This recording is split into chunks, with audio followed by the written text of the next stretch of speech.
நோயால் உயிர் போவதை விட பயத்தால் மனிதன் அதிகம் உயிரிழக்கிறான். ஆகையால் பயம் நெருங்காத அளவில் இருங்கள். இது காந்தியடிகள் சொன்னது. நானும் உங்களுக்கு திரும்ப அதே தான் சொல்கிறேன். ஃபஸ்ட்டு நம்ம லைஃப்லேருந்து பயத்தை எடுக்கணுங்க. ஏன் பயப்படணும், எதுக்கு பயப்படணும், யாருக்கா பயப்படணும், இப்படி பயந்து என்ன பண்ண போகிறோம், அதனால என்ன யூஸு, இதெல்லாம் யோசிங்க. இந்த வீடியோ நம்ம மேஜராக என்ன பேச போகிறோம் அப்படின்னாக்கா, யூபிஎஸ்சி எக்ஸாமா டிஎன்பிஎஸ்சி எக்ஸாமா, இது நிறைய பேருக்கு வர கஷ்டங்க. நல்லாவே தெரியும், எனக்கு இந்த ஃபீல் புரியும். நான் எனக்கு ஒரு கமெண்ட் பார்த்தேன், 31 வயசு வரைக்குமே யூபிஎஸ்சி எழுதி ஃபெயில் ஆகிட்டு அந்த ஒரு சான்ஸ் கிடைக்காம திரும்ப இப்போ வழி இல்லாமல் டிஎன்பிஎஸ்சி வந்திருப்பாங்க. இதுமாரி இன்னும் அடுத்தவங்க யாரும் போய் லாக் ஆகிடக்கூடாது, அவங்களுக்காக இந்த ஒரு விஷயம் தான். ஒரு குட்டி சஜஷன். நானும் அப்படி தான் ஒரு 3 இயர்ஸாக யூபிஎஸ்சி தான் படிக்கணும்னு ஆசைப்பட்டு வந்தேன். பட் வேறு வழி இல்லாமல் சுச்சுவேஷனுக்காக நான் இப்போ டிஎன்பிஎஸ்சி படிச்சுட்ருக்கேன். பட் ஃபியூச்சரில் யூபிஎஸ்சி படிப்பேன். நான் படிக்கலாலும் கண்டிப்பாக மற்றவங்களுக்கு ஹெல்ப் பண்ணுவேன் யூபிஎஸ்சி ரிலேட்டடாக என்னால் முடிஞ்ச அளவுக்கு. ஒன்று சொல்கிறேங்க, ஏஜ் வந்து ரொம்ப முக்கியம், டைம் ரொம்ப ப்ரிஷியஸ். ஸோ தயவு செஞ்சு பிளான் போட்டிங்கன்னா இதுதான் இறங்கிட்டிங்கன்னா அதில் தெளிவாக இருங்க. யூபிஎஸ்சி நீங்கள் 22 வயசில் இறங்குறீங்கன்னா 5 வருஷம் கூட எடுத்துக்கணும், தப்பே கிடையாது. ஆனால் அதில் கிளியர் பண்ணிட்டு தான் வெளில வரணும். இல்லையா, நீங்கள் இப்போ வந்து ரொம்ப ஆவரேஜாக ஸ்டூடெண்ட் நினைக்கிறீங்க, ஆனால் யூபிஎஸ்சி படிக்கணும் பாஸ் ஆகணும்னு ஆசைப்பட்டீங்கன்னா முதல்ல டிஎன்பிஎஸ்சி இருங்க. ஒரு நார்மலாக ஒரு போஸ்டிங் ஃபேக்சுவல் கண்டென்ட் வச்சு உள்ளே போங்க, சரிங்களா? டிஎன்பிஎஸ்சிக்குள்ளே போயிட்டீங்கன்னா அதுக்கப்புறம் நிறைய டைம் ஃப்ரீ டைம் கிடைக்கும், ஒரு ஜாப் இருக்கும், நீங்கள் வந்து ஒரு சேஃப்டியாக படிக்கலாம், நிம்மதியாக படிக்கலாம். யூடியூப்பில் நிறைய ஆன்லைன் கோச்சிங், இப்போ சங்கர் எஸ்கர் பெரிய அகாடமிலாம் இருந்தால் கூட அவங்க ஆன்லைன் கோச்சிங் ஃப்ரீயாக கொடுப்பாங்க. ஐ மீன் 1,10,000 1,40,000 கேட்பாங்க. ஆனால் அப்போ நீங்கள் சம்பாதிப்பீங்க, அந்த காசு நீங்கள் ஆன்லைன் கோச்சிங் எடுத்துகிட்டு கூட நீங்கள் படிக்கலாம் யூபிஎஸ்சிக்கு, சரிங்களா? ஸோ அப்படியும் பண்ணலாம். இல்லை நான் ஃபுல் டைமாக இறங்கி யூபிஎஸ்சி தான் படிக்க போகிறனாலும் கரெக்டான மெட்டீரியல் சூஸ் பண்ணுங்கள், அதை வச்சு படிங்க. டேக் டைவர்ஷன் ஏன் போட்டிருந்தேன்னா, இப்பயே தெளிவாக இருந்துக்கோங்க. இப்போ நீங்கள் ஒரு ரூட்டில் உங்களுக்கு யாருமே எதிர்ப்பு கொடுக்கலன்னா நீங்கள் தப்பான ரூட்டில் போயிட்டுருக்கீங்க, அது மட்டும் மறந்துடாதீங்க, சரிங்களா? ஸோ நீங்கள் யூபிஎஸ்சி படிக்கும் உங்களுக்கு யாருமே எந்த ரூட்டுமே ஏற்றி கேட்கலனாக்கா நீங்கள் தப்பான ரூட்டில் போயிட்டுருக்கீங்க. நிறைய அப்டாக்கிள்ஸ், நிறைய பிரச்சனை, நிறைய கேள்விகள் தான் நீங்கள் கரெக்டான ரூட்டில் போயிட்டுருக்கீங்கன்னு அர்த்தம். மனசில் வச்சுக்கோங்க. So please be careful. ரொம்ப சந்தோஷமாக இருங்க, தைரியமாக படிங்க. எனக்கு ஒரு கமெண்ட் இன்றைக்கி வந்துச்சு, அந்த கமெண்ட்டு தான் இந்த வீடியோ போகிறதுக்கான ஒரு ரீசனே. இந்த கமெண்ட்டை காட்டுறேன்.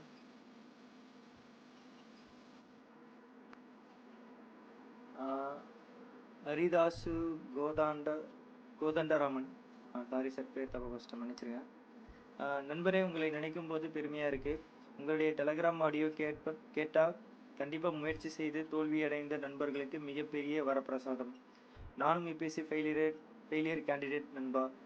வேறு வழி இல்லாமல் டிஎன்பிஎஸ்சி படிக்க வேண்டியதாக போச்சு. வயசு 31 ஆகுது. அதான் முதல்ல டிஎன்பிஎஸ்சி பாஸ் பண்ணுவோம், அப்புறம் யூபிஎஸ்சி கண்டிப்பாக பாஸ் பண்ணுவேன். எது எப்படி இருந்தாலும் உங்களுடைய பொது சேவை மனசுக்கு மிகப்பெரிய வணக்கம். உண்மையாக சொல்கிறேங்க, நான் கொஞ்சம் ரொம்ப ஃபிட்டப்பாக இருக்கிறப்ப, மனசு கொஞ்சம் சோர்ந்து இருக்கிறப்ப சில விஷயங்கள் வந்து நம்மளை ரொம்ப அப்செட் பண்ணும் லைஃப்பில். எப்படி சொல்கிறது, நிறைய விஷயங்கள் இருக்குதுங்க நம்மளை அப்செட் பண்ணுறதுக்கு, நிறைய விஷயங்கள் ஏகப்பட்டது கொட்டி கிடக்குது. பட் அதெல்லாம் தாண்டி வெளில வரணும், அதுதான் லைஃபு. நீங்கள் நினைக்கலாம் யூடியூப்பில் நான் ஏன் இன்னும் இருக்கிறேன், ஏன் இன்னும் இதை ரன் பண்ணுறேன்னு. எனக்கு இதுமாரி ஒரு சில மோட்டிவேஷன் தான் என்னை மோட்டிவேட் பண்ணுவாங்க, நிறைய பேர் பண்ணுவாங்க. இதுமாரி அடிச்சோம் ரொம்ப சந்தோஷமாக இருக்கும். கண்டிப்பாக இந்தமாரி பர்சன்ஸ்க்கு நம்ம சப்போர்ட்டாக இருக்கணும். நம்மளுடைய லைஃப்பில் நம்மளுடைய வார்த்தைகள் மற்றவங்களுக்கு ஏதோ ஒரு வகையில் தூண்டுதலாக இருக்குதுன்னா அதுக்கு நம்ம இருந்து தான் ஆகணும், செஞ்சு தான் ஆகணும். நீங்களும் அதுமாரி இருங்க. கண்டிப்பாக உங்கள் லைஃப்பில் நீங்கள் பெரிய ஆளாக இருப்பீங்க, எனக்கு தெரியும். உங்களை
யோசிங்க, உங்கள் ஃப்யூச்சர் ஜென்ரேஷனை பற்றி யோசிங்க, உங்கள் லைஃப்பை பற்றி யோசிங்க, உங்கள் சரௌண்டிங்ஸ் பற்றி யோசிங்க. உங்களை நம்பி உங்களை பார்த்து அடுத்த லெவலுக்கு போகணும்னு நினைக்கிறவங்க எத்தனை பேர் இருப்பாங்க?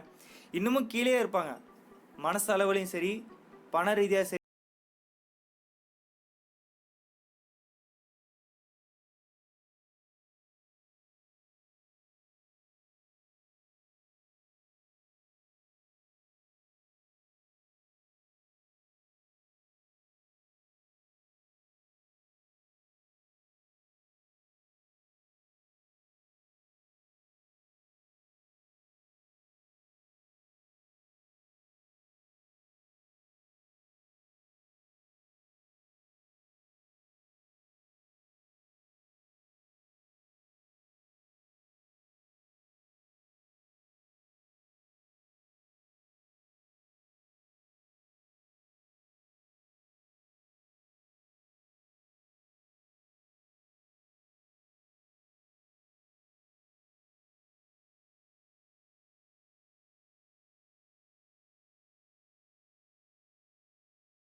தப்பு தானே அது?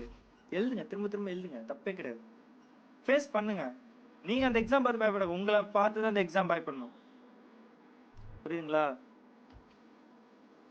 So please friends and family members, இது உங்கள் லைஃபு. யூபிஎஸ்சின்றது ஒரு பெரிய விஷயம் இல்லை.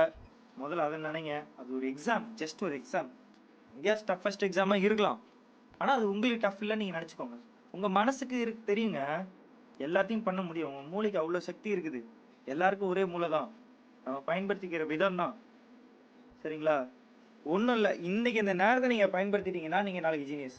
இந்த நேரத்தை தினமும் பயன்படுத்த தெரிஞ்சுன்னா நீங்கள் நாளைக்கு எக்ஸாம் கிளியர் பண்ணுங்க. இன்றைக்கி இந்த நேரத்தை நீங்கள் பயன்படுத்த நாளைக்கு ஜெயிக்க மாட்டீங்க. அதான் உண்மை. காலத்தை கையாள தெரியணும். வாழ்க்கைன்றது ஊஞ்சலில் உட்காந்து ஊசலாடுறது இல்லைங்க, புயலுக்கு நடுவில் படகை செலுத்துன்னு சொல்லுவாங்க. சரிங்களா? அது கான்டாக்ட் சொன்னது. ஸோ ப்ளீஸ், நம்ம இன்றைக்கி நிறைய எச்சரிக்கைலாம் இப்போ புயல் எச்சரிக்கை கொடுத்துருக்குறாங்க. ஸோ நிறைய கரண்ட் எல்லாம் போகலாம், படிக்கிறதுக்கு வாய்ப்பு இல்லாமல் இருக்கலாம். ஸோ இருக்கிற டைம் நல்லா பயன்படுத்தி நல்லா படிங்க. புயல் எச்சரிக்கையாக இருக்கட்டும், வேறு எவ்வளோ நேச்சுரல் டிசாஸ்டர்ஸ் வந்தாலும் சரி,